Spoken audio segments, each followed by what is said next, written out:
আপনারা জানেন যে ঢাকা শহরে প্রত্যেক দিন পানির চাহিদা হচ্ছে 3,25,00,000 লিটার। এর মধ্যে ওয়াসা আপনার ভূগর্ভস্থ থেকে এবং সারফেস ওয়াটার উপরিভাগ থেকে আমরা পানি সরবরাহ করে থাকি 2,95,00,000 থেকে 3,05,00,000 পর্যন্ত। আমাদের কিছু শর্টেজ থেকে যায় আর কি প্রত্যেক দিন।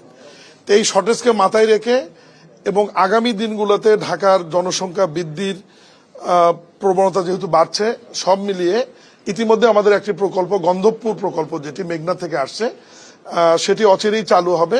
সেটি থেকে আমরা 50 কোটি লিটার পানি পার ডে ঢাকা শহরে সেটা যাবে। আর আজকে যে প্রজেক্টটি নিয়ে ডেনমার্কের রাষ্ট্রদূত আমাদেরকে সহযোগিতা করবেন সরকার, সেটি হচ্ছে টোটাল 16,000 কোটি টাকার একটা প্রজেক্ট, সাইদাবাদ প্রজেক্ট। এটা মেঘনা থেকে আমরা পানি ট্রিটমেন্ট প্ল্যান্ট করে সরাসরি ঢাকা ওয়াসার মাধ্যমে ঢাকা শহরে নিয়ে আসব। 95 কোটি লিটার পানি আসবে এটাতে।